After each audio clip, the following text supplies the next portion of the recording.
E aí, gente, tudo bom com vocês? Aqui é Samuel Vidilli, mais uma vez tendo uma conversa de peso.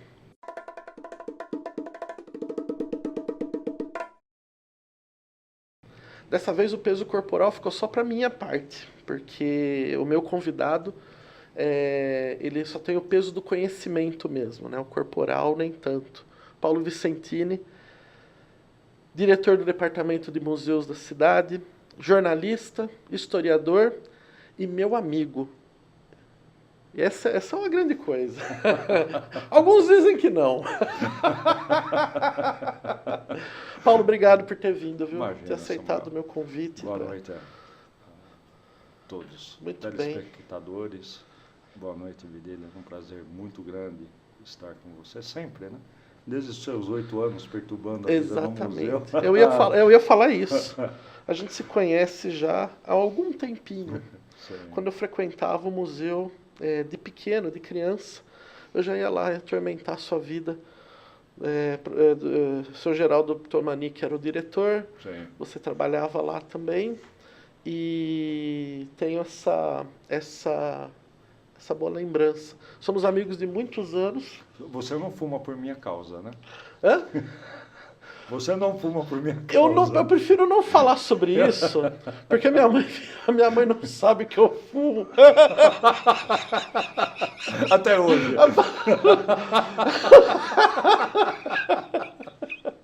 42 anos falando isso, né? Eu não tenho vergonha na cara nenhuma. Eu quase não bancava a chaminé dando aula de ferrovia para você. Nossa Senhora! Não, Paulo, são lembranças fantásticas, são lembranças fantásticas. Um dia já diretor do museu, chego lá, chega o almoço dele. Você não vai contar. Frango a passarinho da Pauliceia e um copo desse tamanho assim. Uma caipirinha. Era uma sexta-feira. E o almoço não era na hora do almoço. O almoço era tipo umas 5:30 da tarde. 20 horas, né? Menos por aí. É legal convidar ele para o almoço porque ele não almoça. E não almoça. Até hoje. Não almoça. Mas agora bate cada pratão à noite que eu vou falar para você, viu? Ah, que legal. Como é bom conversar com um amigo e poder falar sobre coisas legais. O Paulo, além de ser diretor do departamento de museus, o Paulo tem uma história que eu acho que você tem uma história de vida que eu acho que é fantástica, né? Você trabalhou em Campinas, trabalhou na prefeitura de Jundiaí também. Daqui recebeu um convite para trabalhar na China. Né? 6 anos de China? 7 anos de Pequim, 1 ano na Universidade de Nanjing. Dando aula na Universidade de Nanjing. Exato. Pegou H1N1, né? Eu peguei a crise, né? A crise lá. Fiquei bem trancadinho dentro do meu apartamento, que a conversa lá era outra. Quanto né? tempo você ficou trancado? 90 dias. 90 dias? 90 dias, sem sair de casa. Porque as regras de segurança na China... A China é um país muito organizado, né? Então, naquele período, nós recebíamos as refeições na porta de casa e não podíamos sair. Nós estamos falando, na verdade, da crise da SARS de 2003, né? 90 dias. Nossa Foi uma Senhora. experiência... os primeiros 60 dias não podia sair do alojamento. O restante dos dias nós poderíamos sair para andar pelo hotel Yui Pingguan, o Hotel da Amizade, que foi um hotel construído nos anos 50 para os especialistas soviéticos que estavam contribuindo com O esforço da Revolução. China, né? E depois, China e União Soviética nunca romperam as relações diplomáticas, mas houve a cisão dos partidos. O Partido Sovietista e a linha de Pequim, né?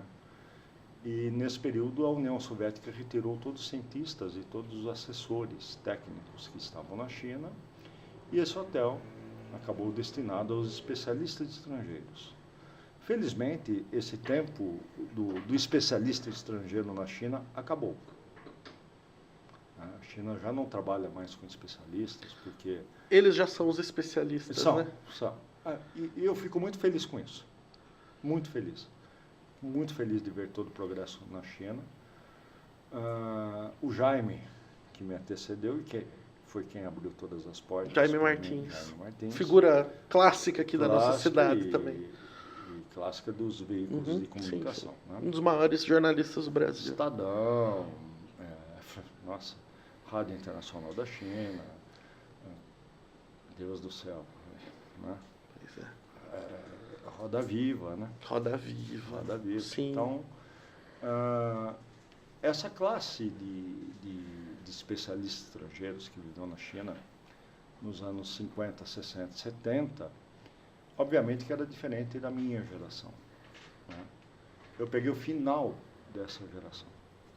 Mas eu trabalhei com muitas memórias, por exemplo, daquele que eu considero o maior intelectual africano dos anos 50, 60 e 70, que é um angolano, o Viriato da Cruz. E eu morei justamente num apartamento que morava o Viriato da Cruz. E trabalhei muito com as memórias dele na China, sem saber que um dia ou outro eu iria para a África. Porque essa história é interessante. Você ficou 7 anos na China. Sim. E 8 anos na África. E 8 anos em África. 8 anos e meio na África, né? Que legal. Mas o Viriato, se o Jaime foi uma porta aberta para mim para a China, o Viriato foi uma porta escancarada para a África, né? Um intelectual brilhante, uma história de vida muito sofrida, um final de vida muito dolorido, né? Muito dolorido.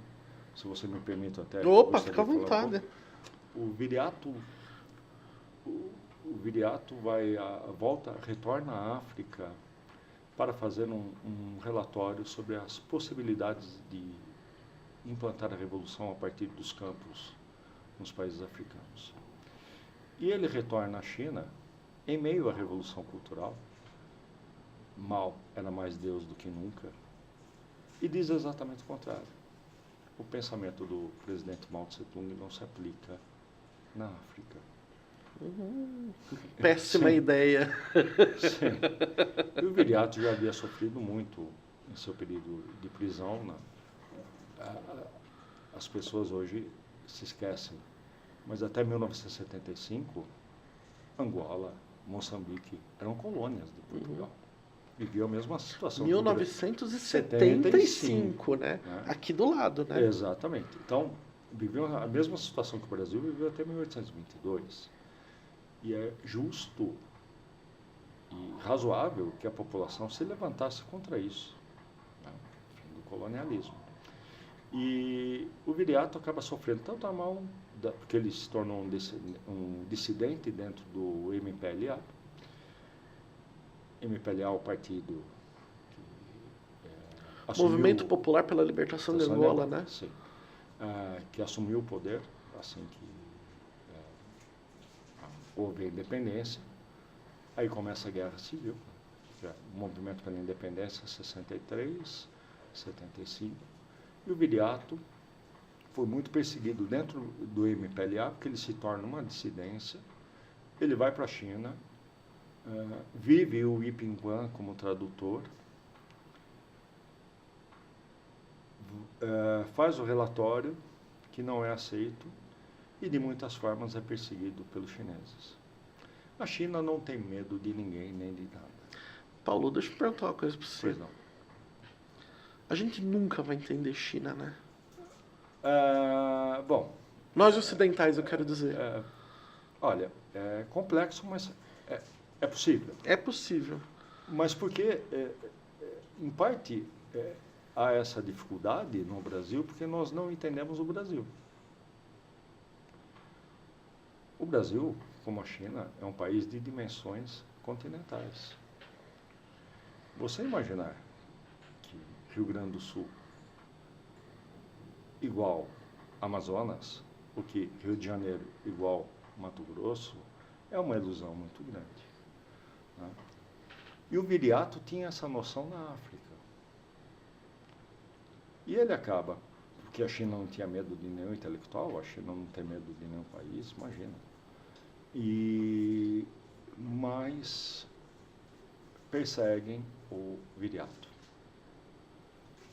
E não perseguem por medo, perseguem lá dentro da China por retaliação. Porque ele desafiou, porque ele ousou criticar o pensamento do presidente Mao Tse-tung.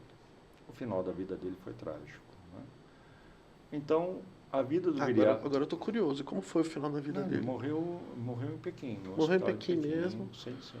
Mas com falta de tratamento médico. Entendi. Né? Ele foi negligenciado, vamos dizer assim. Exatamente. Propositadamente. Imagina, Zhou Enlai morreu por conta disso. Se Zhou Enlai, que era o primeiro-ministro, o segundo homem na China, morreu por conta dessa perseguição. Viriato. Viriato, né?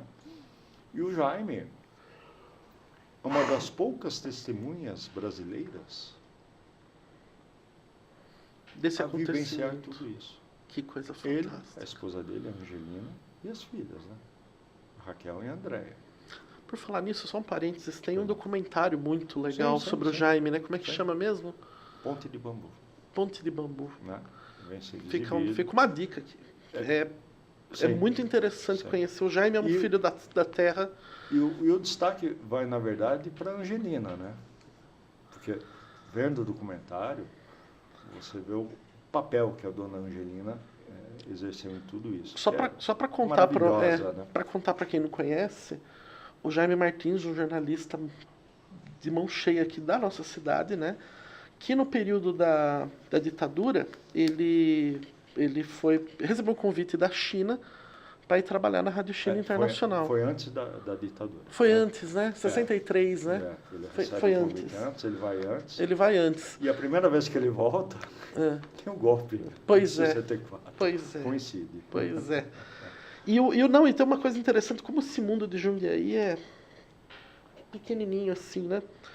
Um dia eu estava, o Paulo sabe disso, um dia eu estava mexendo nas coisas de meu avô, o Nino Vidilli, o velho Nino Vidilli, e achei um cartão postal que tinha uma foto do Kremlin, preto e branco, antigo já, e uns dizeres atrás que eu nunca guardei muito assim. Guardei a foto que eu achei bonito, mas isso eu tinha o quê? Meu avô morreu, eu tinha uns 7, 8 anos de idade. Veja você. Não, 9 anos eu tinha, 9 anos. E eu guardei aquilo dentro de um livro e foi. Anos depois, o Paulo tinha sido diretor do museu 2 vezes, né? Por 8 anos, né? Ou 10 anos, né? Não me lembro agora. 8 anos. Aí ele foi para a China, foi para a África. Nesse período eu fui para a USP. E aí um belo dia eu estou na USP. Vou para aula eu fazia língua chinesa. Fiz um pouquinho de chinês, fiz 6 meses só de chinês. Assim, não morro de fome, né? Bom, gordo não morre de fome em lugar nenhum, né? Mas eu consigo ir no banheiro, falar bom dia, assim, ser uma pessoa simpática na China, você falar muito pouco de chinês. Chego na porta da USP, quem que eu encontro? O Paulo Vicentino e o Jaime Martins. E aí o Jaime conta a história dele e eu fico aqui pensando, caramba, porque quem assinou aquele cartão postal era o Jaime com Y. E o Jaime Martins é Jaime com Y. Eu falei, não pode ser a mesma pessoa, não pode ser. Aí eu cheguei pro Jaime e falei, Jaime, você conheceu o Nino Vidilli? O Nino! Nino foi um grande amigo meu Deus do céu. Por quê? O que você é dele? É meu avô. Meu Deus, o Nino. O Nino cantava no bar do Avelino, no centro. Acorda, Patativa, vem cantar. E o que estava escrito no postal? Que depois eu escaneei e mandei pro Jaime, né? Justamente isso. Nino, a saudade aqui anda grande. Vim aqui visitar o camarada Khrushchev. Pena que ele não pode. Gostaria que você estivesse aqui para ele ouvir as suas modinhas. Um abraço para você e para a garotada, que eram os meus tios e meu pai. Do Jaime. Que coisa fantástica, né? Como a gente vai se encontrando na vida, né? Obviamente que minha ligação com o Jaime é muito forte, com toda a família. Né? serei eternamente grato ao Jaime por tudo que ele fez por mim. Essa vez que nós estávamos na USP, nós estávamos com um cara que você conheceu, o Leonel Itaúsu Almeida Melo. Foi meu professor. Nossa Senhora. E o Leonel também foi meu professor, né? E o Leonel ficou preso no navio em Santos, em 64, junto com o São Antônio do Aldino e com o Jaime, né? E quando eu disse ao Jaime, olha, eu vou para pós com o Leonel para falar sobre China, o Jaime falou, com o Leonel Itaúsu? É. Eu vou lá falar com ele. Mas Jaime, não, nós vamos lá falar com o Leonel. Não sabia do que. Então vamos falar com o Leonel. O Jaime chegou lá e falou, ô Leonel, com o Paulinho você não vai ficar, ele vai para a China. Ave Maria, foi na época que estava de partida. Eu não entendi na época, porque as aulas já estavam prontas, tal, né? E isso aconteceu de ir para a China, e o Jaime já sabia que eu iria, só não tinha me dito. 6 meses depois eu estava na China. 6 anos como trabalhando na Rádio China Internacional, Na Rádio Internacional e depois dando aula na Universidade de Nanjing. Nanjing, exato. Morando na beira-mar. Não, nunca na China, né? Nanjing é a antiga capital. São universos diferentes. Pequim. Olha, eu não reconheceria Pequim hoje. Quando eu desembarquei na China, o Jaime e a Angelina foram viver numa China miserável. E eu cheguei à China, a China era pobre. Hoje eu não consigo reconhecer a China. E eu fico muito feliz com isso. Muito feliz. Ver o enriquecimento chinês. Saber como tudo aquilo se processou, tem os seus problemas, né? A ditadura sempre será um problema. Mas as convenções, os contratos sociais são diferentes. É por isso que eu falo que para nós, como ocidentais, é muito difícil entender essa realidade. Né? Às vezes a gente critica muito, uma coisa que eu percebo é assim, a gente critica muito o modelo chinês com os olhos ocidentais, né? Então, para nós é um absurdo trabalhar 12 horas por dia, o tal do lado do 12 horas por dia, 6 dias por semana, né? Sim. Sendo que só um domingo por mês você pode sair para ver a família em alguns lugares, né? Isso não mais, né? Isso não mais. Agora, na Ásia, os chineses não estão entre os que mais trabalham. Os que mais trabalham na Ásia são os japoneses e os sul-coreanos. Sim. Né? Mas a cultura é diferente. Exatamente, né? é esse que é o ponto. A cultura do trabalho... A gente precisa entender. Eu acho que as pessoas elas chegam num ponto assim, Paulo, uma coisa que eu sempre percebo, a crítica à China e a qualquer outro país também. Mas principalmente na questão do Oriente, aí você passando pela Palestina mesmo, você entendeu? Eu acho que assim, as pessoas elas têm que entender que os nossos modelos de pensamento, as nossas convenções sociais, elas são totalmente diferentes. Totalmente diferentes. O que eu vejo aqui no Brasil são análises internacionais de baixo nível e sem experiência de campo. Eu gosto sempre de me referir a uma pessoa que eu tenho na mais alta conta, Lorival Santana. Conheci o Lorival porque trabalhamos para a mesma instituição. E você vê o Lorival Santana falando na CNN e você compara outros comentaristas internacionais com outros, olha, não tem jeito. Mas agora, o preparo de um homem como o Lorival Santana é de décadas, com experiência de campo. Né? Que não há área de conflito que o Lorival, por exemplo, não tenha conhecido. Né? Eu respeito demais, eu admiro demais. E falei isso para uma vez que ele veio jantar aqui em casa. Eu falei isso, eu falei, o Lorival falou, mas peraí, Paulo. Devagar, eu falei, não. Menos, né? Não. Mas você vê, há uma robustez cada vez que ele se manifesta para falar de política internacional. Isso é cada vez mais raro no Brasil, e isso, por incrível que pareça, é cada vez mais raro no mundo. Então vamos pegar um gancho aí. Essa incapacidade de poder entender, ela também se dá, eu percebo que ela também se dá nos espectros até mais próximos da gente. Quando eu vejo assim críticas às críticas políticas e à situação política que a gente vive no nosso país mesmo, Sim, né? sim. E a própria análise que é feita Sim. sobre isso, né? Olha, essa é uma questão interessante,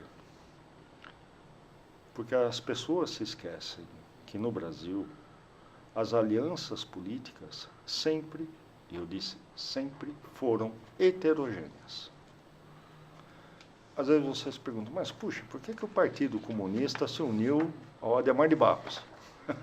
Não tem lógica. É que naquele Roda Viva famoso que o Roda Viva famoso, que eu não me lembro, quem que perguntou para o Luiz Carlos Prestes, né? Como é que foi ter que se aliar ao Getúlio Vargas, né? O homem que mandou a Olga Benário, né? Sim. E aí ele falou uma coisa que é a convicção de quem acredita no ideal, né? Sim. Ele falou que, como é que era mesmo? Exatamente, eu não vou lembrar exatamente as palavras, mas era algo assim, que em nome da revolução, em nome daquilo que ele acreditava, era muito importante ele se aliar àquilo, então ele não poderia se pegar a questões pessoais. Veja, o Prestes, obviamente, cometeu muitos erros. Sim. Né? Muitos erros. Como o próprio Partido Comunista, aqui no Brasil, cometeu muitos erros. Eu não gostaria de... Mas tudo bem, vamos lá, né? Os chineses sequer reconhecem, dentro da história do Partido Comunista aqui do Brasil, comunistas, na acepção chinesa da palavra. Né? Então, e isso está publicado, isso é a Escola Central do Partido falando, né? Mas essas alianças heterogêneas no Brasil sempre abriram muito espaço para uma questão séria que é a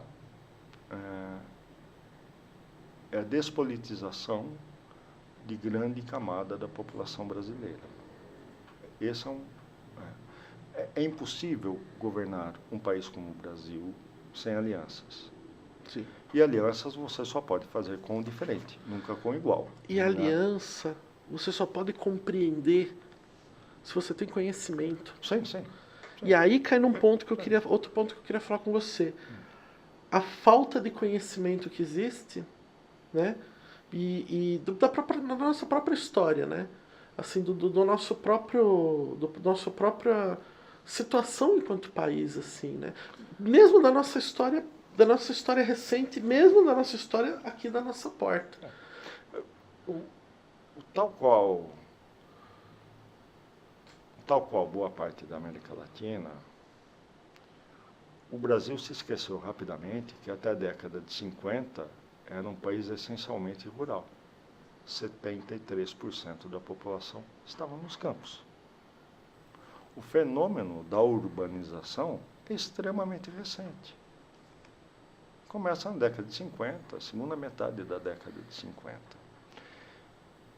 E a perda dessa referência foi tão grande que nós tivemos uma ruptura da compreensão política do que são os diferentes estados que formam o Brasil. Tanto que assim, eu dou toda a razão para você, tanto que existe uma máxima, né, entre as pessoas, né? Antigamente que era bom, porque a escola pública era de qualidade, a saúde viver na cidade era muito mais tranquilo, as pessoas brincavam. Claro, com certeza, num país rural, as cidades eram maravilhosas mesmo, né? Você tinha, Jundiaí tinha o quê? 20 mil habitantes? 30 mil habitantes há 50, 60 anos atrás? A movimentação de gente que teve do Nordeste para o Sul do Brasil... E que construíram o Sudeste, e a força, isso é importante ser lembrado, foi uma das maiores do mundo, né? Movimentação só perde para o Japão. Pois é. No século XX só perde para o Japão. Agora, essa desconexão que existe não é problema de maus historiadores, tá? O Brasil tem historiadores excepcionais. A universidade brasileira, particularmente a pública, eu sou contra dizer que a escola pública no Brasil deu errado. Eu sou produto da escola pública. Minha geração é produto da escola pública. Né? Então, nós temos que ter cuidado com isso, e para o bem e para o mal, a escola pública cumpre o seu papel até hoje. Assim como a saúde pública. Sim, sim. Assim como, né? Sim, não tem que... Tem problemas? Óbvio Sim, que tem sem problemas. dúvida. Mas a gente não pode achincalhar. Mas eu acho que esse é um movimento, Paulo, de achincalhamento. É achincalhamento. Esse movimento de achincalhamento, estava conversando isso hoje com outra pessoa. O movimento de achincalhamento, eu acho que ele é mundial. Das instituições, ocidentalmente falando, claro, né? Isso é uma coisa da extrema-direita, Extrema escala mundial. Que veio assim e que agora assim, nada vale a pena.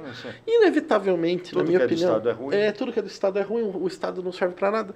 Mas assim, eu percebo que a gente. É muito difícil fazer, como é que fala? Conjecturas futuras, mas eu acho que com um pouco de conhecimento que a gente tem, a gente pode falar que assim, as coisas não vão dar muito bem, não. Querem ver?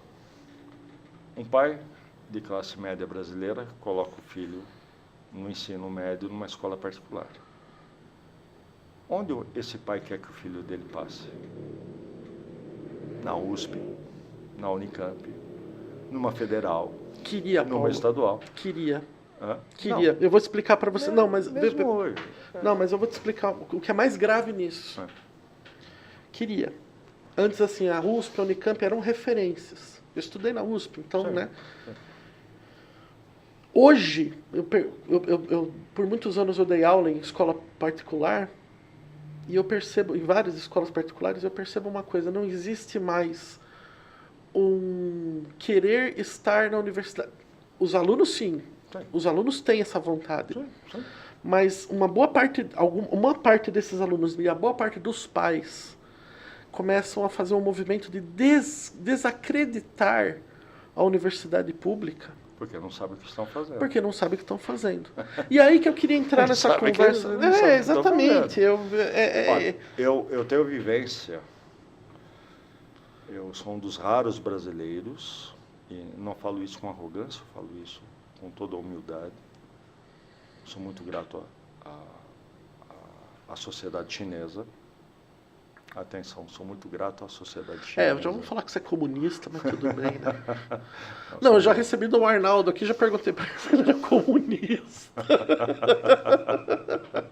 Muito legal. Porque hoje qualquer pessoa que tem um... Bom, enfim, vamos entrar nesse ponto. Né? Mas, veja, eu conheci uma universidade chinesa por dentro. Professores chineses do mais alto nível, altíssimo nível.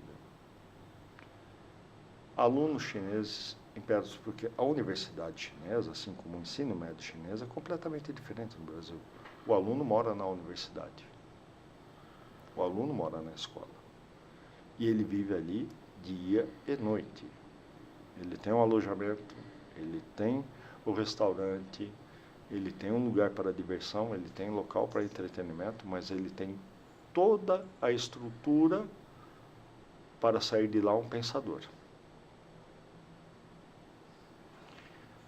90% das censuras que nós vemos aí, falando sobre China, não chegam à universidade. Por quê? A China tem necessidade da formação de cérebros. E aí, velho, né? A coisa é muito bem feita. Muito bem feita. Então você pega, por exemplo, sociólogos chineses, entre os melhores do mundo hoje. Historiadores chineses, entre os melhores do mundo hoje. Físicos chineses, entre os melhores do mundo. Químicos, e por aí vai. Os vetores de desenvolvimento da China, a China ainda tem 30, 40 anos de atraso em relação aos Estados Unidos. Tá?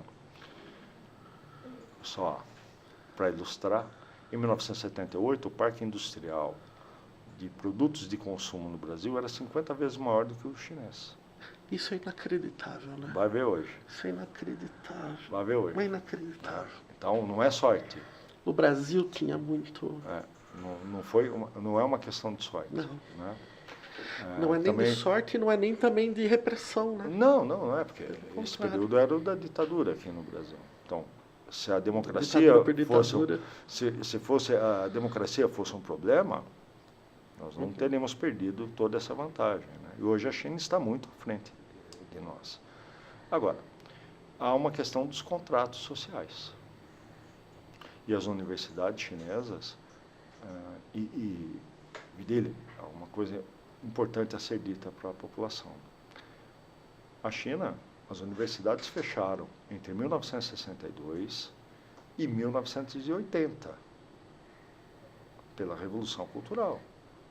Ninguém se formou numa universidade chinesa durante todo esse período. As universidades estavam fechadas. Hoje, vamos dizer assim, as vítimas desse período da Revolução Cultural são o que os chineses costumam definir como o grande peso social. Que as pessoas não foram às universidades, as pessoas não se formaram. Foi uma geração perdida, vamos dizer assim, nesse sentido. Nesse sentido de formação de cérebro, sim. E, ao mesmo tempo, você teve 3,5 milhões, 4 milhões dos melhores cérebros chineses sendo enviados para os campos, para as campanhas de reeducação ideológica, né? Então, a forma como... E veja, o seu vizinho podia ser o seu delator. O seu filho poderia ser o seu delator. Então, ao final da Revolução Cultural, há muitas circunstâncias que uma sociedade tem que sentar e se reestruturar. Como eu vou perdoar o meu vizinho? Nossa Senhora, é muita coisa. Né? Como eu vou voltar a sentar, a atitude simples, né? Como eu vou voltar a sentar numa praça no período da noite com o meu vizinho que supostamente me entregou para o aparato de segurança e pelo qual eu fui parar no campo, né? Eu tenho uma amiga, e todo idoso, no começo da Revolução Cultural, era considerado como seguidor do caminho capitalista. E ela, uma vez no metrô, levanta e dá o assento para um idoso. Quando o metrô parou, ela é imediatamente separada do grupo e passa a ser duramente criticada já na rua, andando, pelo fato de ter atendido a um idoso. Né? Então, veja a insanidade que é, porque isso vai além da ditadura. Né? Nenhuma ditadura é boa, não existe dita mole. Claro que não. Dita branda, né? Dita branda, como dizia o Pinochet, né? Isso aqui é uma dita branda, se fosse dura eu não me perguntaria nada. Não. Então, esse processo o Ocidente realmente desconhece. Agora, todo chinês conhece a história do seu país. E aqui é um problema isso. Não é que é um problema. Veja, as universidades possuem excelentes historiadores, excelentes professores. Não, isso sim, eu entendo, mas o ponto que eu quero chegar, Paulo, é o seguinte, falta, de certa maneira, falta um pouco do link entre as pessoas que têm vontade de aprender, de conhecer, dessa academia que é tão boa e que realmente é muito boa, com muitos bons intelectuais. E aí eu acho que existe um trabalho que precisa ser feito. E eu acho que esse é um trabalho, por exemplo, agora trazendo isso mais para a nossa realidade. Porque se a gente fica aqui conversando, eu e ele, meu Deus do céu. Isso que a gente não falou de Segunda Guerra Mundial, que é o nosso assunto favorito, África, né? Na África, então, eu vou falar uma coisa, eu nunca aprendi tanto com relação à China, conversando com você, com o Jaime, e África, então, essas conversas assim, porque são coisas que a gente realmente não consegue imaginar. Você falou uma coisa que é muito importante, o trabalho de campo, a vivência, né? Sim. A vivência de você estar no lugar, de você saber... Que não faz de mim uma pessoa mais habilitada que outras, tá? Não é uma questão de habilitação, mas é uma questão de... vou usar um termo que está na moda agora. Eu acho que destaca o seu lugar de fala. Eu não gosto desse termo. Eu não gosto desse termo. Eu não gosto dele. Eu acho que usam erroneamente. Sim. É totalmente errôneo. Sim. né? Porque Em alguns casos. em alguns até- casos porque assim a pessoa fica. Você só pode dizer algo se você tiver o lugar de fala. E não é assim. Não. A gente tem que ter vários. Isso tem muito do pensamento norte-americano, né? Nós, Exatamente. a gente vem absorvendo muito do pensamento dos Estados Unidos, né? Que eu entendo isso como extremamente perigoso, porque somos países diferentes, temos processos históricos diferentes e influências culturais completamente diferentes. Com certeza. Né? E religiosa, né? A ética religiosa Exato. é muito diferente. Com certeza, Né? Então, com certeza. Mas o que eu vejo para a história do Brasil, há excelentes professores de história. Há excelentes professores Olha, de história. O museu, o ano passado, na exposição do Holocausto, por exemplo, você vê um professor bancando o ônibus do seu bolso para trazer alunos. Eu não vou citar o bairro, porque senão eu vou dar charada de quem é. Né? E não foi caso único, tá? Mas que fretou o ônibus para os seus alunos terem a experiência de visitar uma exposição do Holocausto. Era isso que eu queria falar. É absurdo. É justamente isso que eu queria falar. Eu acho que a chave de tudo que a gente está conversando aqui agora é o conhecimento. Sim. O conhecimento liberta. O conhecimento, Sim. ele faz esse trabalho maravilhoso. Nós temos intelectuais fantásticos porque eles tiveram acesso ao conhecimento, Sim, né? sim. Eles tiveram acesso às melhores faculdades, eles tiveram acesso e oportunidade para isso. E eu acho que o trabalho que é feito aqui em Jundiaí, agora trazendo para a nossa realidade, o trabalho que vocês fazem lá tanto no Centro de Memória, como no arquivo, como no Departamento de Museus, é muito legal. Uma vez porque assim, gente, é real, eu frequento o Museu Solar do Barão, é verdade, desde os 8 anos de idade. E aquele espaço... Eu posso garantir que é verdade. Dona Cleusa também, Betinha também, Iracema Betinha também, Iracema. E aquele espaço, ele era o quê? Ele era uma reprodução, sempre foi uma reprodução de uma casa do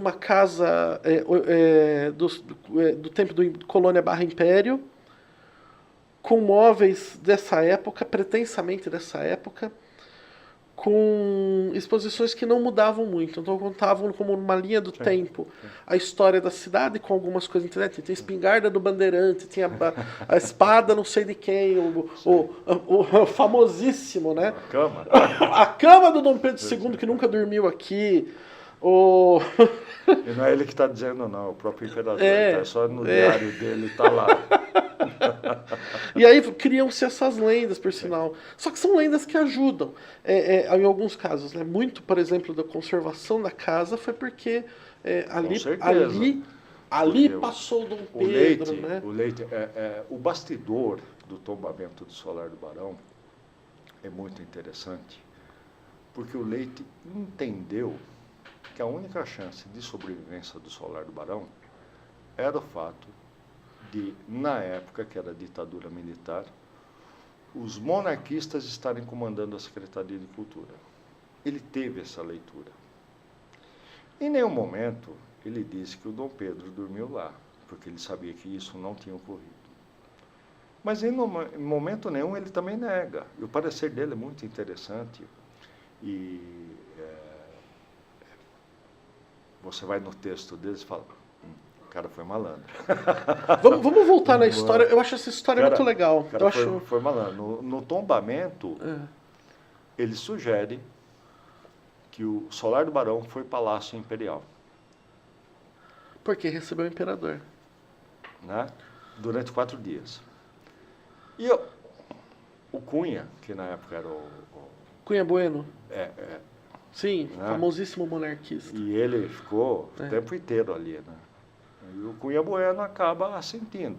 E anos depois, uma década depois, o Cunha Bueno vem ao Solar, e essa entrevista é maravilhosa, né? Ela está até exposta lá agora, que o museu está completamente vazio, só tem algumas matérias de jornais que é para chamar a atenção desse processo todo. E o Cunha Bueno declara, olha, Isso daqui só é importante porque o Dom Pedro dormiu aqui. Mal sabia ele. Não, e assim, os chineses diriam, gato preto, gato amarelo, tanto faz desde que caça o rato. Eu acho que o Leite teve esse pragmatismo, Sim. teve essa leitura, e o Leite nunca foi monarquista, né? E ele teve essa leitura no momento de dar o parecer dele. E mais interessante ainda, isso salvou o Solar. E aí deixa eu só fazer Salvou, deixa eu fazer um flashback aqui da história um pouco. Como vocês sabem, eu sou completamente apaixonado por história. Muita gente sabe que eu tenho como e devo muito desse apoio ao Paulo, porque estava fazendo a minha pesquisa. Eu sempre quis escrever a história da cidade de uma maneira fácil. Os livros, muitas pessoas muitos estudaram apaixonadamente a história da cidade, muitos dão sugestões sobre o que aconteceu. Existe muita coisa Muitos que é verdadeira. Muitos mentem sobre o que aconteceu. E aí, descaradamente e assim, mas ao mesmo tempo tem trabalhos muito interessantes que você me apresentou, Irmãos Mazuia, sabe, gente que teve. O seu Mário está numa classe diferente. Sim. Porque o seu Mário nunca se intitulou historiador. Nunca conheci o seu Mário.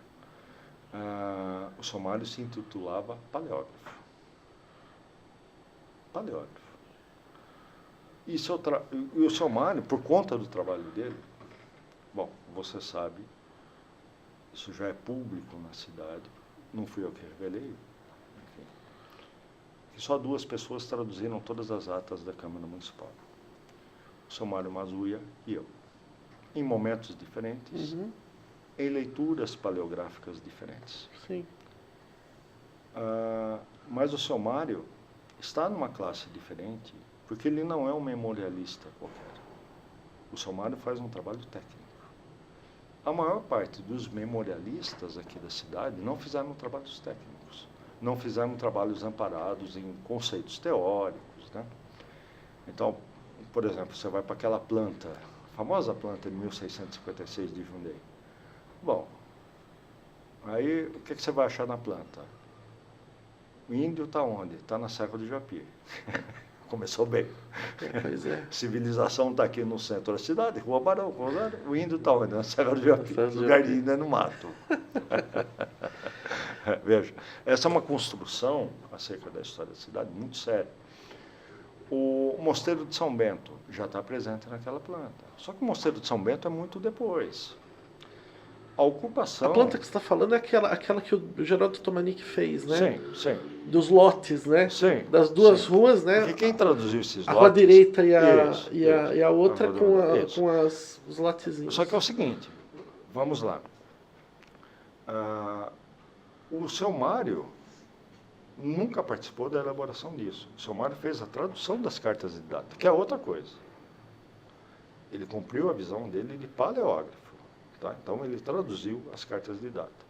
Muitas das cartas de data existentes não estão contempladas nessa planta. E se você pegar o levantamento aerofotogramétrico de 1958-59, da gestão Vasco Antônio Bencheruti, você vai ler que é exatamente aquilo que está lá.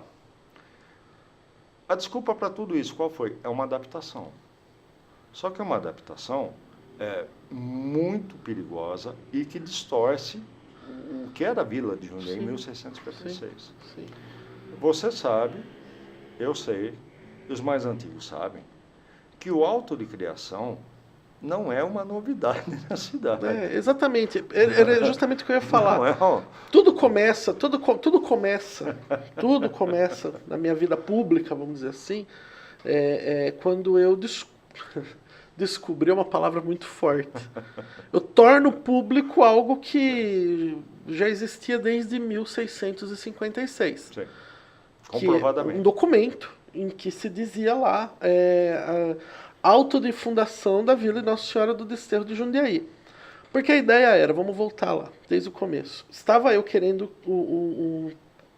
pensando num livro fácil sobre a história de Jundiaí. Um livro que tivesse uma linguagem mais tranquila, que fosse bem escrito, etc e tal. E eu, modéstia à parte, acho que escrevo bem. Conversei com o Paulo e o Paulo só falou para mim assim: Vidili, vai para a Torre do Tombo. Vá à origem dos documentos. Bom, o dinheiro estava curto para ir até a Torre do Tombo, né? Mas hoje existe uma coisa maravilhosa, terrível e maravilhosa ao mesmo tempo, chamada internet. E a Torre do Tombo, que é o lugar em Lisboa onde tem todos os documentos do Brasil Colônia. Tá certo falar Brasil Colônia ainda? Tá certo. E parte dessa documentação foi organizada por uma professora de Jundiaí, professora Rosa Godoy. Pois Leitura então. obrigatória para a minha geração, para a geração anterior, e ex-vice-reitora da Universidade Federal da Paraíba. Jundiaense. Sim, porque ela ajudou a organizar em 2000. E aí, veja só, o que aconteceu? Eu entrei no site e escrevi Jundiaí, não tinha nada. Só que Jundiaí, naquela época, se escrevia com H e Y no final. Então eu escrevi Jundiaí no campo de busca e o primeiro documento que apareceu. Traslado do auto de fundação da vila de Nossa Senhora do Desterro de Jundiaí a 14 de dezembro de 1656. Eu não fiz nada. Eu peguei aquele documento, liguei de madrugada pro Paulo, falei: não acredito, você não sabe o que eu encontrei, Vidili, meu Deus do céu. E foi uma festa, mandei uma mensagem para Portugal,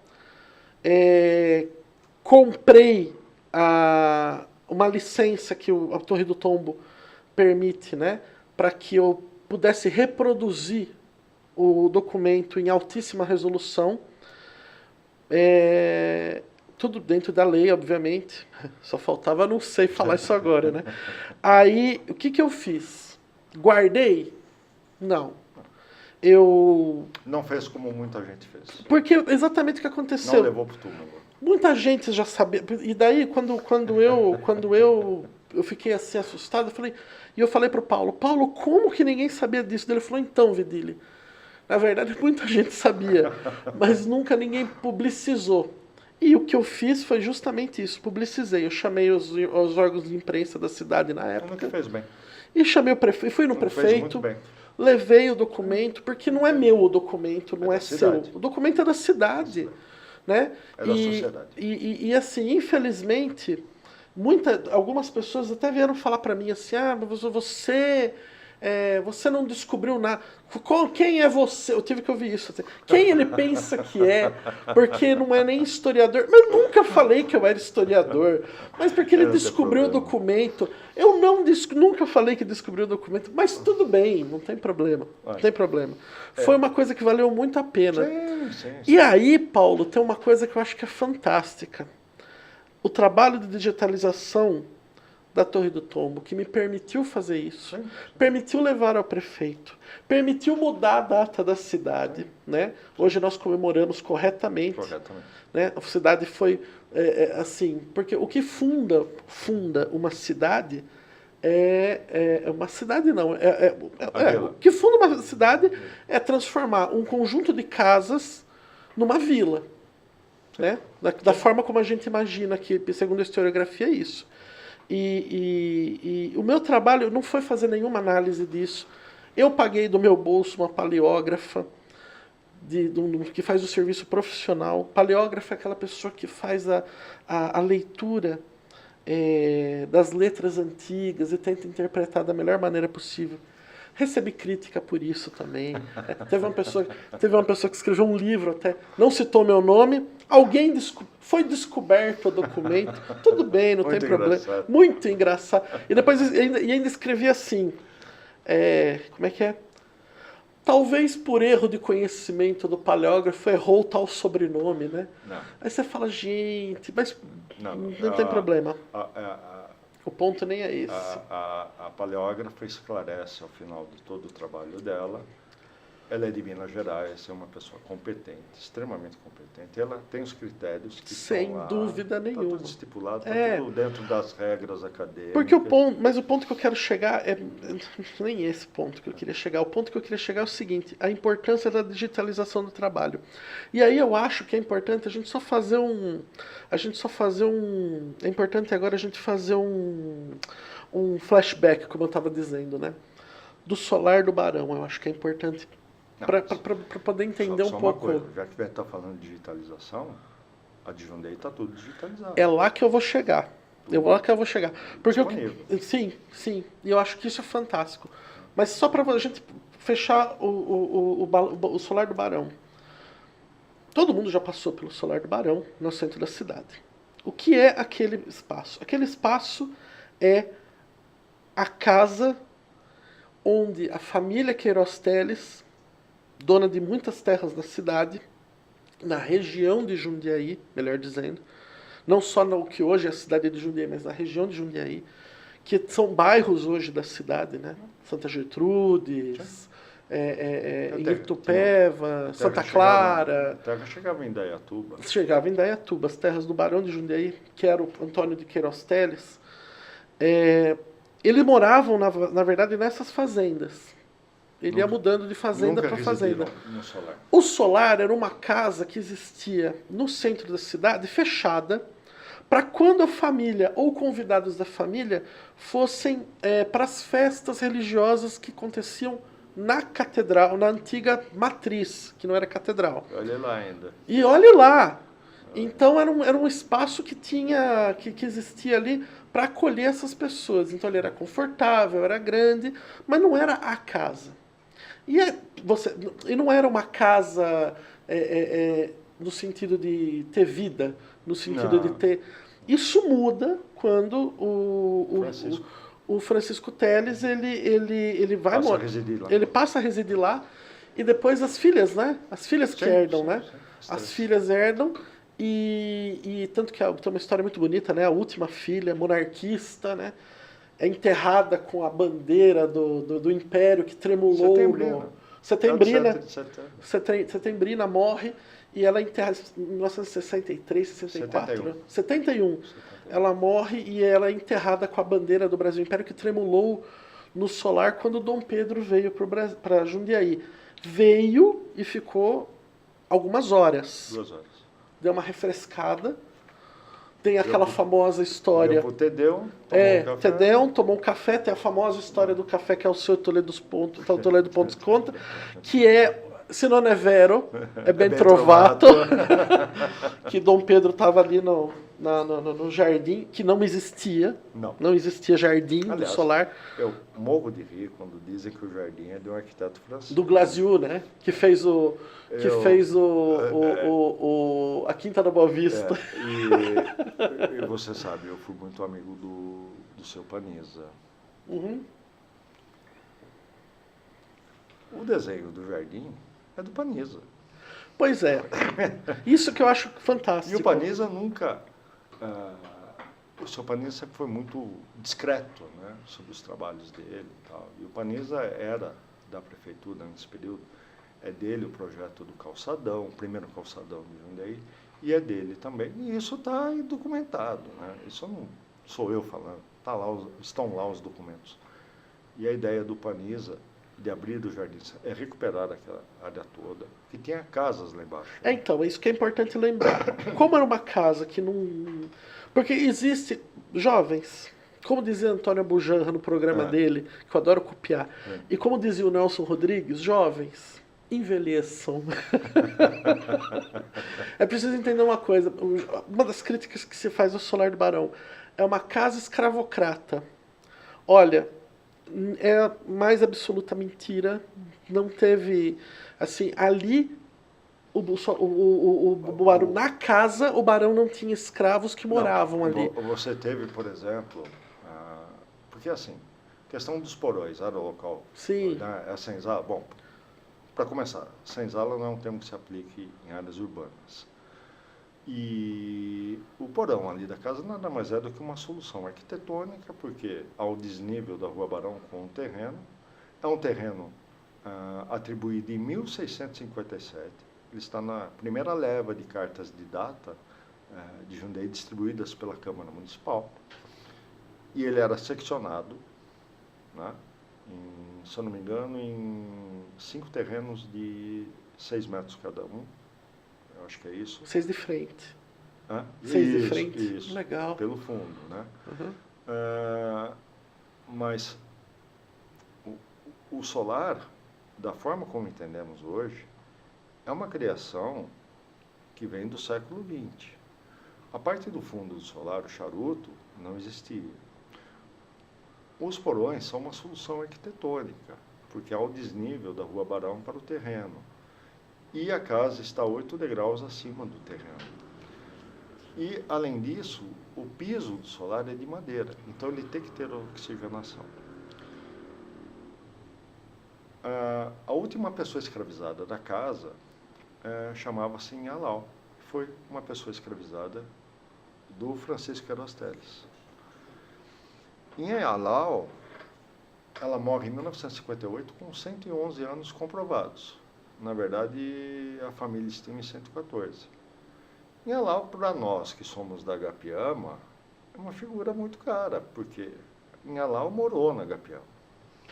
Ela sai do solar quando o Francisco morre, recebe uma gleba de terra, reconstrói a vida dela, faz de tudo. Faz de tudo. Inhalau era carroceira, Inhalau fazia chás, Inhalau isso, Inhalau aquilo, e todo mundo conhece. Inhalau vai para Bom Jesus Pirapora. Então, as gerações mais antigas da Gapiama, todas conheceram Inhalau, né? E a família dela ainda está lá na Gapiama. E tem as memórias, né? O que não se compreende em termos de solar, para os dias de hoje, foi o retrocesso que houve, porque isso tudo já era dado como pacificado nos anos 80 e 90. Olha, o processo foi esse. Entendam que era casa. Porque uma coisa muito interessante, Paulo. Quando eu fui embora, já não se falava mais que o Dom Pedro tinha dormido lá. Quando você entra nos Jardins do Solar do Barão, que por sinal é a melhor área do centro da cidade, é a única área de descanso, a única área verde, realmente democrática do centro da cidade. Isso sempre foi um desejo seu, mas né? o centro é o espaço mais democrático de Jundiaí. Por isso que eu moro lá. Não, e aí, não, e é legal porque assim, tem uma foto do aérea dos anos 80, se não muito me engano, final dos anos 80, que você colocou na entrada do jardim. É uma foto dos anos 60. 60, dos anos 60.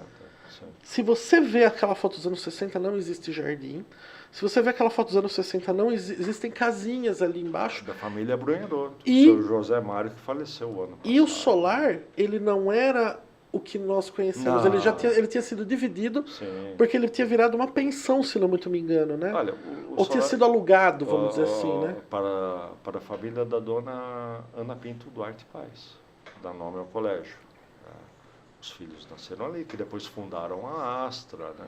Toda essa memória nós temos. Sim. Né? Agora, o que eu quero dizer é o seguinte, nos anos 90 isso já era pacificado, estava estratificado. Aí voltamos tudo, parece que a gente voltou tudo para trás, exatamente, né? De certa maneira. Exatamente. E aí, que eu acho que é interessante, assim, cada vez mais o trabalho que você está fazendo. Não vou nem falar das exposições, das 2 exposições mais incríveis, das 3, na minha opinião, mais incríveis, né? Alagoas, né? de arte alagoana, que trouxe músicos e tal, aquilo foi maravilhoso. Os vizinhos. Os vizinhos. Os vizinhos, deixa pra lá. Deixa pra lá, mas são os vizinhos. Deixa pra lá, os seus vizinhos. Das Testemunhas de Jeová nos campos de concentração, né?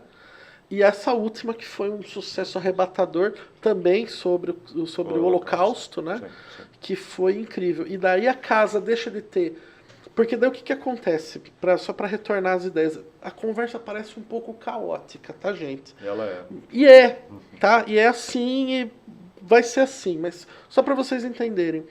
Essa casa que era da Não Setembrina. estamos numa aula. Não, exatamente. Essa casa que era da Setembrina, elas deixam para as irmãs vicentinas, né? Vicentinas de Vicente. Isso. E essas irmãs vicentinas alugam para a prefeitura. Tá, tem todo um processo, babá, vamos resumir bem, elas alugam para a prefeitura. Reformou o prédio. Reforma o prédio. Não restaurou a prefeitura. Reformou e alugou o prédio sob Sim. a gestão do professor Pedro Fávaro. Pedro Fávaro aluga o prédio para ser o museu, que já existia um museu, que já estava com... O museu, como vamos dizer, Foi museu... criado pelo professor Pedro Fávaro. Foi criado pelo professor Pedro Fávaro, mas tinha um acervo do Padre Stafusa, né? Não, a história é a seguinte. Não, um... diminui a história, porque senão a gente... Tá. Mas assim, o Adamastor Fernandes, que você sabe, que foi meu padrinho político, que era do Partido Comunista, o Adamastor Fernandes dizia o seguinte sobre o Pedro Fávaro. Não sei se é o comunista mais conservador de Jundiaí, Ou se é o conservador, conservador mais comunista de Jundiaí.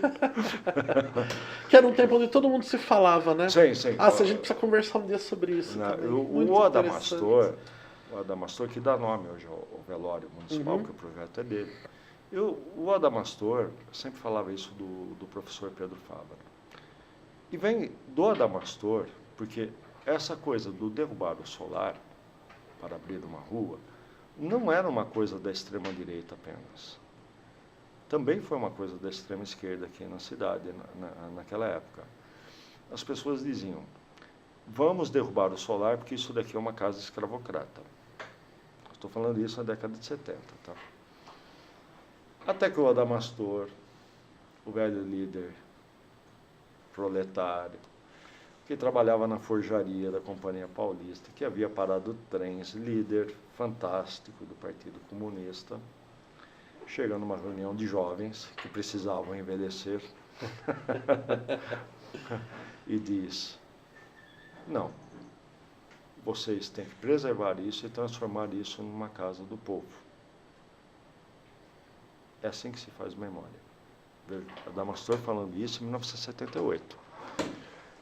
E essa briga, entre aspas, porque o relacionamento das irmãs vicentinas conosco, com a atual gestão, sempre foi absurdamente construtiva.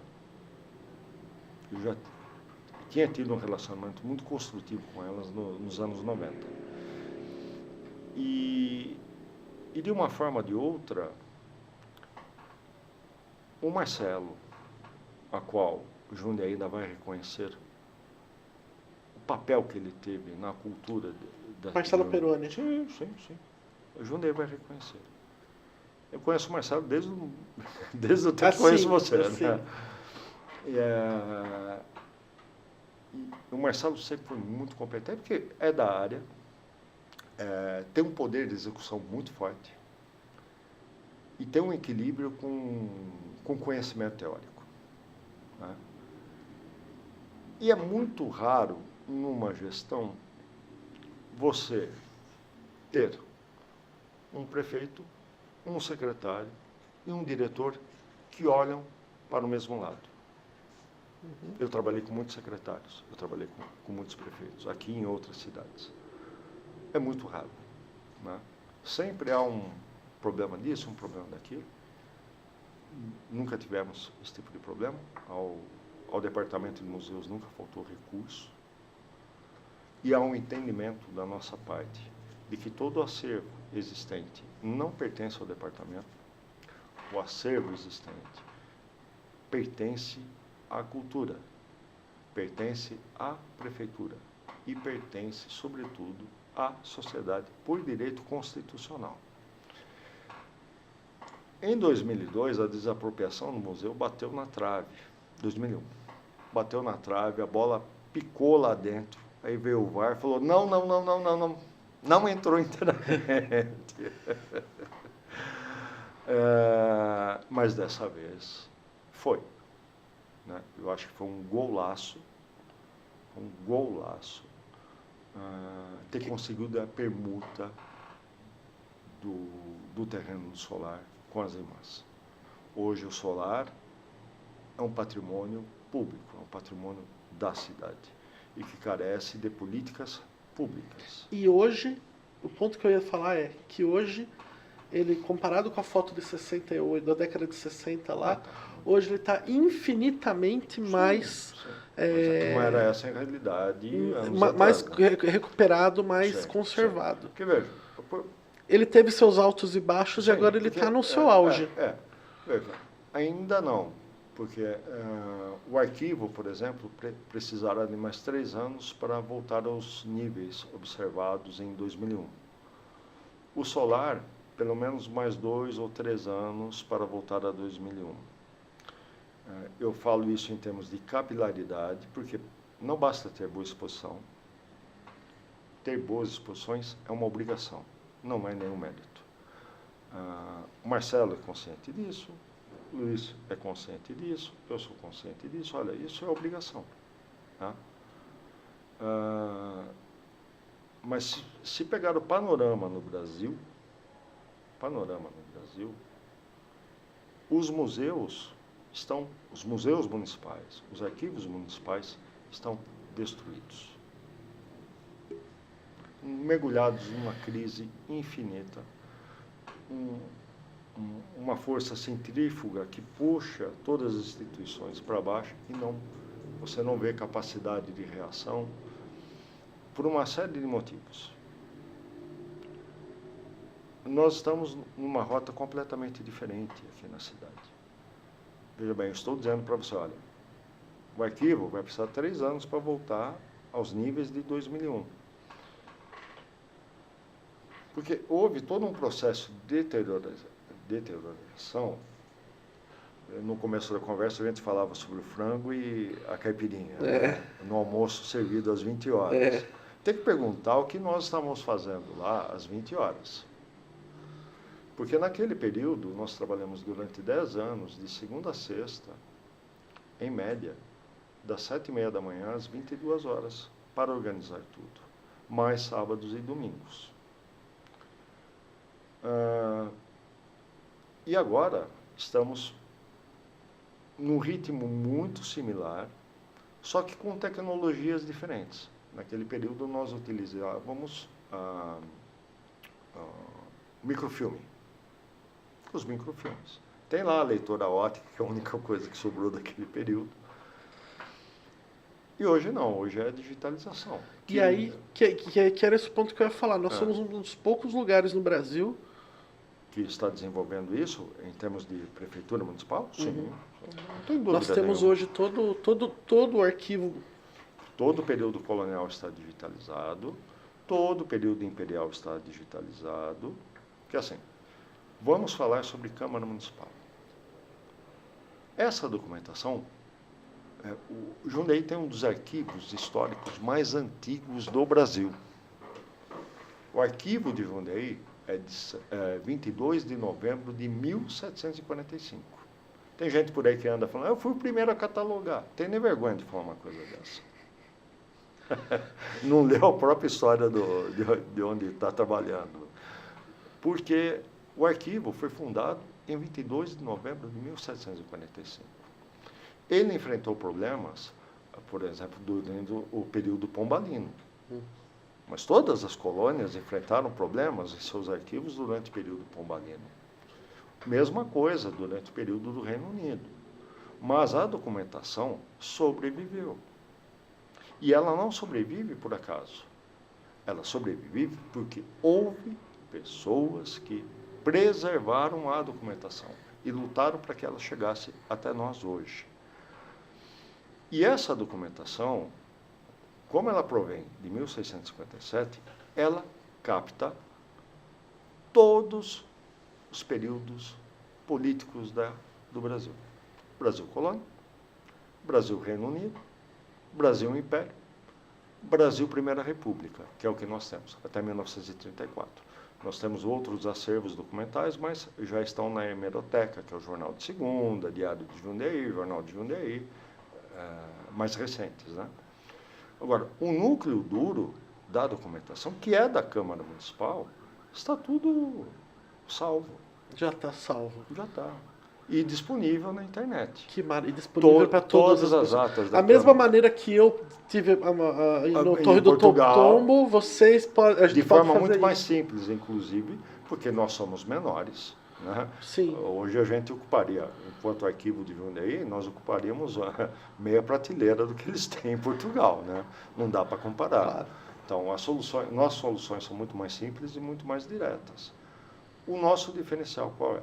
São os resumos paleográficos, que já fizemos na década de 80 e de 90. Tudo isso se perdeu. Não vou entrar no mérito do que por que se perdeu. Mas a Prefeitura de Jundiaí, eu tive a oportunidade de dizer isso ontem ao secretário, teve a sabedoria de ter a paciência necessária para a reconstrução do arquivo. Né? Hoje o nosso site está em período de testes, tem alguns erros, nós sabemos que tem erros, nós estamos deixando lá para isso, para monitorar, mas você já não vê problemas com transcrições paleográficas e catalogação. Então, você vai. E o universo não é só as atas da Câmara, né? Você tem os mandatos de pagamento da Câmara. O que a Câmara estava pagando em 1670? O que a Câmara estava pagando em 1740? Está tudo lá. Sem falar nos documentos particulares, Tudo. Né? Os jornais locais. A Câmara Municipal de Jundiaí, porque o Legislativo preserva a memória. O Judiciário preserva a memória. Quem destrói a memória no país tradicionalmente é o Executivo. É o Executivo. Você vai lá no Senado Federal, tem a memória de tudo que a Casa produziu. Você vai no Judiciário, tem a memória do que a Casa produziu. Você vai na Câmara dos Deputados, tem tudo. A Assembleia Legislativa de São Paulo tem, inclusive, acervos de Jundiaí. Né? Então, como compatibilizar isso com a sociedade hoje? Olha, isso é um papel do Estado. É uma obrigação do Estado. Tornar público tudo isso. Sim. Não, porque a documentação não nos pertence. É um direito do cidadão à memória. Isso é previsto na Constituição. O Marcelo sempre teve consciência disso. Sempre. E não é de hoje. Estou falando do Marcelo que eu conheci, tipo Vidile. Entendeu? E eu estou em final de carreira, Vidile. Eu estou em final de carreira. Então, a contribuição que eu posso dar é para a formação de quadros da cidade. Agora, formação de quadros, você dá, você concede, você ajuda, você contribui com base na ciência. E não com base em gogó. Né? Então, às vezes, é muito duro para as pessoas, mas eu acreditei minha vida inteira que o Dom Pedro dormiu aqui. Sinto muito. Eu me acreditei, ouvi falar que o Pelourinho ficava na Praça Rui Barbosa. É verdade, sim. Bom, vai ver o auto de criação. Eu acreditei minha vida inteira que havia um cemitério para pessoas escravizadas, exclusivo para pessoas escravizadas na Praça Rui Barbosa. Nunca. Nunca existiu. E eu vou dizer porque nunca. E essa é uma afirmação que a nossa geração jamais poderia fazer. Porque a nossa geração cresceu estudando que escravidão é crime contra a humanidade. E um dos princípios dos crimes contra a humanidade é nunca deixar marco geográfico dos crimes que cometeu. Isso é básico. Depois, entender como funcionava o sistema de enterramentos religiosos, que não tem nada a ver com os cemitérios que nós conhecemos hoje. Sim. As pessoas, para serem enterrados dentro de uma igreja católica, primeiro, precisavam ser católicas. Simples assim. Você não vai enterrar protestante. Sim. Não, nem podia, né? Segundo, bom, se você quer um lugar dentro da igreja, vai ter que pagar por isso. E quanto mais próximo do altar, mais caro. E esses óbitos todos desse período nós temos. Estão disponíveis aí, por exemplo, do período colonial, o livro de óbitos. E lá está dito, onde as pessoas escravizadas eram enterradas. Sabe o que eu acho incrível, Paulo? Na Matriz e no Mosteiro do São Bento. Sim. O que eu acho incrível nessa história, nessa história e nas histórias todas... Só para complementar. Depois, É. com a vinda da igreja de Nossa Senhora do Rosário, na Rua do Rosário, já quase comecinho do século XIX, e com a vinda da igreja no Largo Santa Cruz, também ganham adros. Agora, adro não é cemitério. Adro é outra coisa. Você está falando em pessoas sendo enterradas ali por questões religiosas, né?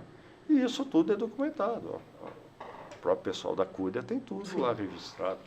Só ir lá ver, né? O ponto que eu queria falar é o seguinte, justamente assim, né? A história, às vezes, não é como a gente imagina. Às vezes a história ela não não tem momentos tão gloriosos ou coisas Não. tão absurdas Não, assim. a história Mas é que tá o ponto. Eu acho que esse que é o ponto interessante. A gente não precisa ter momentos tão gloriosos. O incrível é saber o que aconteceu. Né? Eu vejo muito assim. ter uma ideia do processo. É ter uma ideia do processo. Veja, não foi um arquiteto francês que fez o jardim. Não. Tudo bem. Foi seu Paniza. Vamos entender então que aquele jardim era uma horta, que eram criados porcos na época do Barão, que eram criados animais, galinhas, etc. E tal, que os escravizados tinham suas casinhas. Brunheroto, que morou lá durante 40 anos, tem o seu Adão, que morou lá durante 50 anos. E que nos anos 80, para transformar esse espaço que não podia mais ser um galinheiro, um chiqueiro no meio da cidade, o Paniza, que trabalhava na prefeitura, transforma aquilo num jardim público. Sim. E com passagem... entre a Rangel e a Barão. Que era para garantir a permeabilidade do solo, do trânsito das pessoas. Né? E qual o problema nisso? Né? Qual o problema de contar essa história? Não.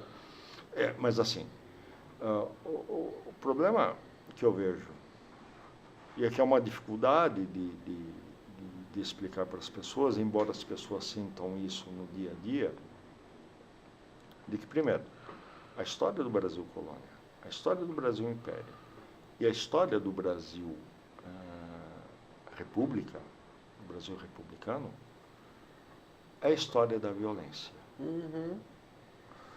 A violência é a principal marca da construção da sociedade brasileira. Enquanto nós não vencermos a ilusão de que nós somos uma sociedade pacífica, de bons selvagens. Porque não somos. Não somos. E não existem bons selvagens. E as pessoas ficam distorcendo o que o Sérgio Buarque de Holanda disse. Né? Exatamente. Do brasileiro cordial. Né? Não foram lá ler, né? Não, claro que não. Né? Claro que não. O dia que lerem, vão entender. Né? Mas toda essa construção, essa questão da violência, olha, utilizou-se de violência para submeter os indígenas. A língua geral, né? Todo mundo fica falando, Rio Jundiaí. Jundiaí vem de onde? Do peixe. Porque o peixe era Guarani. Né? Então, né, devemos isso aos índios. Tome cuidado com esse pensamento, porque, na verdade, é a língua geral que é estudada para, vamos dizer assim, se tornar uma ferramenta de domínio contra os indígenas e facilitar a quebra. Porque se quebrou a língua de qualquer sociedade, você quebrou 90% da sua cultura. Sim. É uma história de violência contínua. Contínua. A escravidão no Brasil, o que é? Puxa, eu morei na África. Muitos anos. Raramente dou entrevista sobre a África. Mas eu vi o tamanho do estrago naquele continente, em diferentes países, em diferentes sociedades. E eu não estive na África a passeio. Né? Me apoiei muito em cima, por exemplo, do pensamento do Viriato da Cruz e do Samora Machel, e muita coisa do Samora Machel.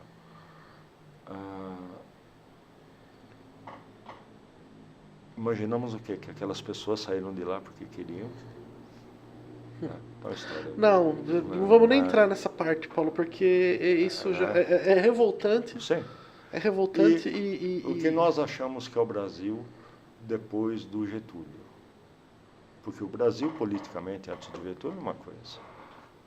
A tortura como instrumento político e a violência como instrumento político só depois do Getúlio. Sim. Getúlio é o responsável por essa herança na política brasileira. Ele é responsável por muitas coisas, inclusive e também por essa. E também por essa. Porque as pessoas olham para os porões de 64, 68... Não olham para os porões do DIP, né? Do DIP. Né? Que foram tão ou mais cruéis do que os porões. Não tem bom porão. Não tem bom porão. Né? Mas parte disso vem daí. Sim. Então, a documentação da Câmara também fala sobre isso. Há discussões sobre isso. Há discussões sobre isso. Há pagamentos relativos a isso. As pessoas têm que entender que aqui, esses dias, nós recebemos a visita do pessoal de Monte Santo, Minas Gerais, que é a última ponta lá de Jacuí, Minas Gerais, onde o Ney tomou posse e tal. E a prefeitura aqui esteve, pessoal, gente boa, né? E aí a gente começou a discutir história, né? O que é que vocês têm lá? O que nós temos aqui? O que dá para... Né?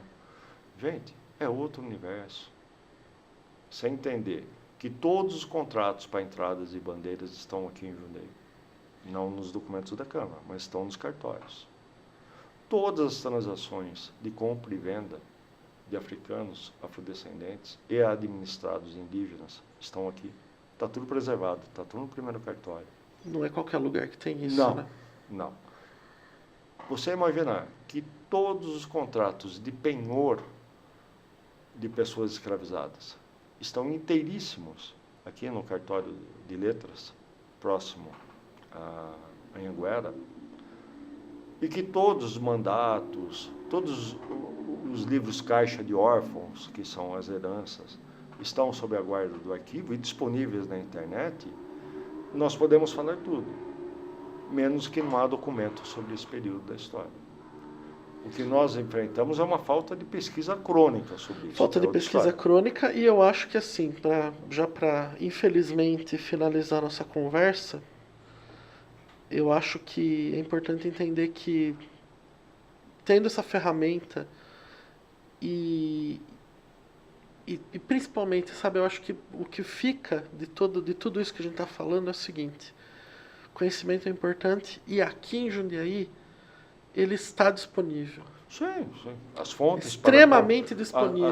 As fontes para a construção do conhecimento, sim. Sim. Isso foi até é muito interessante ter um diálogo com o Marcelo nesse sentido, porque o Marcelo tem a exata noção de como essas coisas se processam. E ele tem a exata noção, e ele é um árduo defensor disso, de entender que o departamento de museus não é dono de nada. Que o diretor do departamento de museus, na verdade, é um diretor da cultura. Porque nós estamos falando de cultura. Cultura. E que isso é um trabalho para a sociedade. Eu sou um defensor, porque você sabe, todo mundo acha que eu sou fanático pelo Solar do Barão. É verdade. Eu sei porque eu também sou. É verdade. Mas você sabe melhor do que ninguém que eu sou mais fanático ainda pelo arquivo Sim, da Câmara Municipal. Sem dúvida. Tá? Porque ali estão fontes primárias de relevância internacional. E fica o convite, sabe? Eu não conseguiria ir embora para casa, encerrar a minha carreira, se você não tivesse salvo, né? Não, eu não salvei nada. Não. Se eu não tivesse salvo, o que eu quero dizer no sentido de... não que você tenha salvo, mas assim... que esteja à disposição, né? Sim, esteja... sim. salvo no computador, Rapaz, né? Faz ainda essa semana, essa entrevista vai ao ar daqui uns dias, né? Mas essa semana nós passamos praticamente 3 noites, toda a equipe em claro. Porque nós queremos fechar o print de todos os catálogos da coleção da Câmara Municipal. E a Câmara Municipal é o único ente em que o povo podia se manifestar no Brasil Colônia e no Brasil Império. Os demais entes, o povo não participava, mas participava na Câmara. Eu podia não ser um homem bom, eu não ser da nobreza para ser votado, mas o cara podia votar. Né? O ouvidor geral vinha, eu posso até correr alguns riscos de falar algumas coisas, porque quando você estuda esse período, daqui para o interior, você vê que o colonialismo nordestino, que todo mundo fica falando aí, é fichinha perto do que foi o colonialismo no estado de São Paulo, em Minas Gerais e Goiás. Claro, porque era mais rico também, né? Tinha mais interesses. Sim. Ou melhor, minto. Não, Falei era mais pobre. Era mais pobre. Mais pobre. Portanto, você tinha mais ainda ingerência, né? Então... que era lutar pelas migalhas ali, né? Esse período todo está à disposição da população. Agora, do meu ponto de vista, eu sou independente o suficiente para falar isso,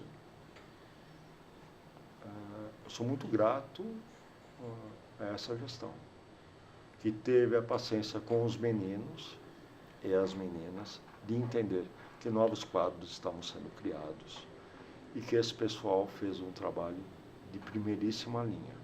E vai continuar fazendo, né?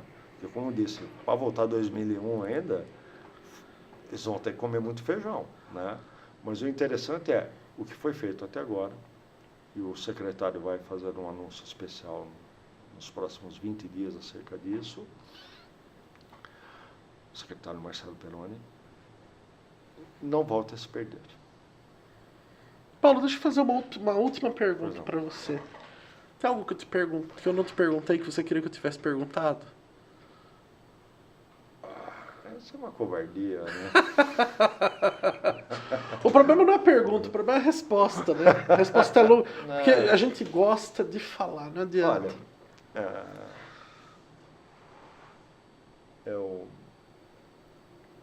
eu tenho muitas saudades de Alagoas. Muitas saudades. Eu tenho muitas saudades não só do litoral alagoano, mas como do sertão alagoano, né?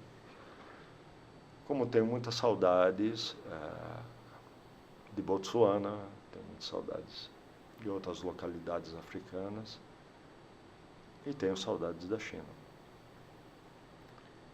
Mas o melhor de tudo é saber conviver bem com as pessoas que estão ao seu redor. Durante os processos de trabalho, etc., você acorda de manhã, você tem que matar um leão por dia para poder tocar as coisas, né? Mas eu espero, e eu tenho confiança, de que algumas coisas nunca mais voltem a se repetirem em Vinhedo. A perda de fundos de pesquisa, a perda de sistemas de recuperação, catalogação, eu espero que jamais voltem a se perder.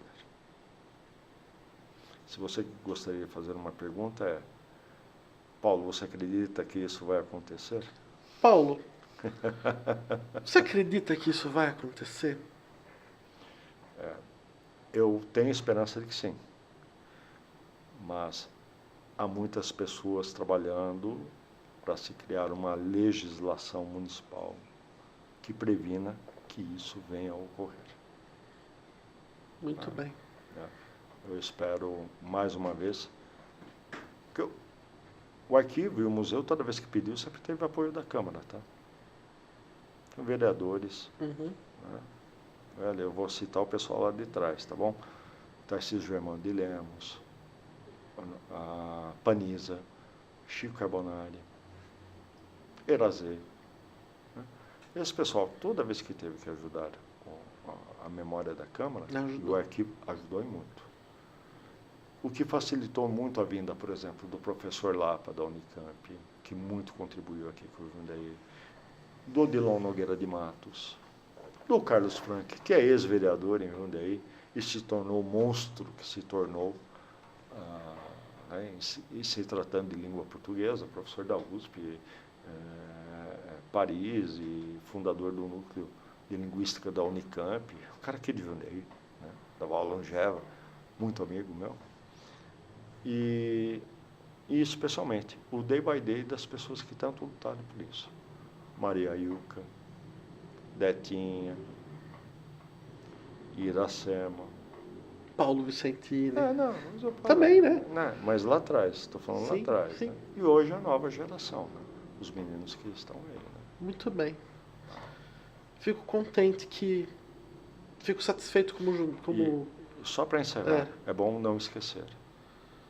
O Jundiaí teve muitos voluntários que contribuíram com a memória. O seu Mário Mazui é um deles. Sim, sim. O João Burim. Né? Eu sempre brinco com o João. Né? João, ele está ficando velhinho. Porque está na hora de vir ir para casa. Mas eu acho que A vontade... Regina Calma. mas eu acho que vontade não Celso falta. de Paula. Sim, né? sim, Celso de Paula faz um Celso. trabalho incrível. Né? Celso de Paula. E menos reconhecidos. Sim. Né? E é bom Sim. lembrar, no caso da Regina Calma, nunca recebeu um centavo do poder público para qualquer atividade em memória dela. Nunca. É isso que faz toda a diferença. E eu acho que a tendência... Eu acho que eu vejo o futuro com bons olhos. Eu vejo o futuro com bons olhos. Aprendi isso com você. A ver com otimismo as coisas. Eu acho que... Na verdade, hoje está melhor do que foi ontem. Né? Com certeza. Com certeza. Né? Paulo... A ideia de que Jundiaí era boa 40 anos atrás.